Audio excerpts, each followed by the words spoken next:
Assalamualaikum warahmatullahi wabarakatuh. Kami berdua, saya Ibu Nurjanatun Naimah SPD dan Ibu DRA Mariani, selaku Guru Bimbingan dan Konseling SMP Negeri 10 Surakarta. Pada kesempatan MPLS tahun ini, kami akan menjelaskan tentang tata tertib di SMP Negeri 10 Surakarta. Sebelum kita masuk ke materi tata tertib, ada baiknya saya jelaskan tentang apakah itu bimbingan dan konseling. Mengingat anak-anak kelas 7 baru lulus SD, di mana SD itu belum ada bimbingan dan konseling. Selama ini masih banyak yang tidak paham apa itu bimbingan dan konseling. Apakah dan siapakah bimbingan dan konseling itu? Saya tahun kemarin menjelaskan di kelas 7 tahun kemarin. Itu saya tanya, apa itu bimbingan dan konseling, apa itu BK? Jawaban anak-anak banyak yang jawab bimbingan dan konsleting, Bu, katanya.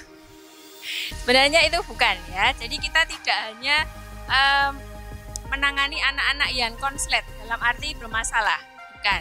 Kemudian ada paradigma juga yang menganggap bahwa BK itu adalah polisi sekolah, bukan juga. Kemudian BK adalah pemberi hukuman, bukan. Kemudian hanya menangani masalah yang siswa yang nakal, itu juga bukan. Kemudian yang masuk ke ruang BK berarti anak-anak bermasalah, bukan juga. Nah, untuk itu perlu saya jelaskan apakah itu bimbingan dan konseling. Pengertian bimbingan dan konseling. Pelayanan bantuan untuk peserta didik, baik individu ataupun kelompok, agar mandiri dan berkembang secara optimal dalam hubungan pribadi, sosial, belajar dan karirnya melalui berbagai jenis layanan kegiatan pendukung atas dasar norma-norma yang berlaku. Bimbingan adalah continuous proses, artinya proses yang berkepanjangan, berkelanjutan. Jadi tidak hanya satu kali saja, biasanya membutuhkan beberapa kali pertemuan. Kemudian bimbingan juga proses bantuan pada individu dalam memecahkan masalah yang dihadapinya, agar individu dapat mengembangkan dirinya secara maksimal dan dapat menyesuaikan diri dengan lingkungannya. Kemudian konseling. Konseling adalah inti dari program bimbingan, artinya dia lebih mendalam lagi. Tidak hanya bimbingan tapi lebih intern lagi. Kemudian konseling adalah salah satu teknik bimbingan. Kemudian pemberian bantuan diberikan oleh konselor kepada konseli secara face to face, dan tujuannya adalah mengatasi kelemahan dan masalah yang dialami oleh konseli atau siswa. Tujuannya apa? Secara khusus untuk peserta didik dapat memahami dirinya dengan baik, memahami lingkungan dengan baik, mampu menentukan pilihan dan mengambil keputusan secara bijaksana, serta mampu mengatasi masalah yang dihadapinya. Secara umum, membantu memandirikan peserta didik dan mengembangkan potensi mereka secara optimal. Jadi, tidak melulu siswa yang bermasalah itu yang masuk ke ruang BK. Sekedar curhat, cerita, atau ngobrol-ngobrol boleh banget ya.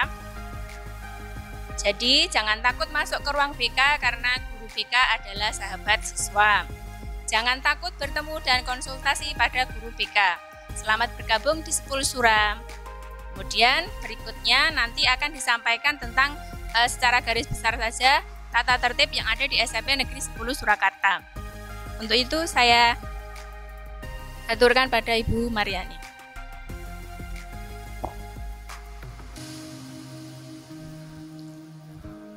Ya, anak-anak yang saya banggakan, terima kasih Anda masih setia mengikuti arahan dari SMP Negeri 10 Surakarta. Berikutnya saya akan menjelaskan sedikit tentang tata tertib yang ada di SMP Negeri 10 Surakarta. Tata tertib yang ada di SMP Negeri 10 Surakarta tahun ajaran 2020-2021 yang satu menerangkan tentang 5 hari sekolah. 5 hari masuk sekolah. Jadi anak-anak nanti hari Senin sampai Jumat masuk, kemudian hari Sabtunya libur. Hari Senin sampai Kamis jam 7 sampai jam 15 menit. Kemudian hari Jumat dari jam 7 sampai jam 11.15 menit. Kedua, dilanjutkan anak-anak wajib mengikuti Jumatan bersama di Masjid SMP Negeri 10 Surakarta, khusus bagi yang beragama Islam. Dan anak-anak yang non-Islam bisa menunggu nanti sampai Jumatan selesai baru boleh meninggalkan sekolah, karena pada waktu Jumatan pintu gerbang SMP Negeri 10 ditutup. 3. Wajib melaksanakan piket kebersihan kelas. Ya, jadi anak-anak nanti wajib melaksanakan piket kebersihan kelas.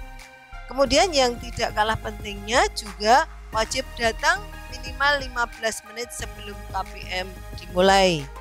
Jadi jangan sampai terlambat anak-anak nanti, karena dari aturan tata tertib sekolah nanti ada ada sanksinya. Ya. Terus yang keempat, apabila peserta didik membawa HP ke sekolah dan digunakan pada jam belajar atau ketahuan pihak sekolah, maka HP akan disita, dan apabila kehilangan HP tidak menjadi tanggung jawab sekolah, ya. Jadi untuk SMP Negeri 10 anak-anak tidak diperkenankan membawa HP. Yang kelima, kegiatan ekstrakurikuler wajib diikuti oleh anak-anak kelas 7, khususnya pramuka. Kemudian yang lain bisa memilih sesuai dengan keinginan anak-anak atau minat anak-anak. Yang selanjutnya mengenai pakaian dan cara berdandan. Nah, pakaian seragam putri yaitu rok panjang, semuanya pakai rok panjang. Kemudian pakaian seragam putra semuanya pakai celana panjang. Yang berikutnya jadwal seragam harian.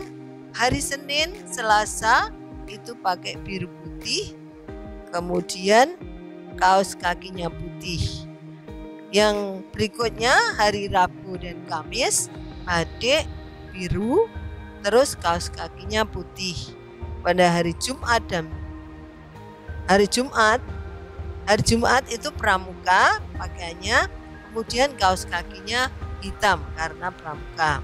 Kemudian juga wajib memakai atribut sekolah, mengenai badge, OSIS dan lain sebagainya, itu disiapkan oleh pihak sekolah. Jadi anak-anak nanti tinggal bertanya kepada Bapak Ibu guru kesiswaan atau wali kelas, nanyakan tentang atribut sekolah. Berikutnya, peserta didik wajib memakai sepatu hitam model warrior berleher. Jadi yang agak tinggi itu ya. Kemudian berkaos kaki dengan panjang 15 cm dan di atas mata kaki, dan itu juga sudah disiapkan oleh SMP Negeri 10 Surakarta. Sehingga ada logonya SMP Negeri 10 Surakarta kaosnya. Jadi anak-anak nanti juga bisa bertanya kepada wali kelasnya. Berikut, bagi peserta didik putri yang berambut sebahu atau lebih wajib diikat ke belakang atau dikepang sehingga tidak mengganggu aktivitas anak-anak, karena kalau rambutnya ke depan-depan itu pasti anak-anak risih ya, nggak enak, sehingga tangannya bergerak dan lain sebagainya. Ini artinya mengganggu. Kemudian peserta didik dilarang berdandan atau bersolek dan mengenakan perhiasan yang berlebihan. Ya, nggak usah pakai macam-macam, nanti kalau hilang malah rugi sendiri. Jadi ke sekolah umumnya ke sekolah saja. Yang perlu dipakai ya paling enggak jam tangan ya, jam tangan. Tata tertib ini baru sebagian besar anak-anak, jadi untuk lebih lengkapnya dan jelasnya nanti akan dibagikan pada siswa untuk difahami dan diketahui oleh orang tua di rumah. Jadi nggak usah takut hafal tata tertib nanti dikasih sama sekolah. Semoga Allah meridhoi langkah kita untuk menjadi pribadi yang selalu lebih baik. Amin ya. Dan anak-anak saya ucapkan selamat mengikuti proses pembelajaran di SMP Negeri 10 Surakarta ya, dan semoga semuanya sukses. Amin. Assalamualaikum warahmatullahi wabarakatuh.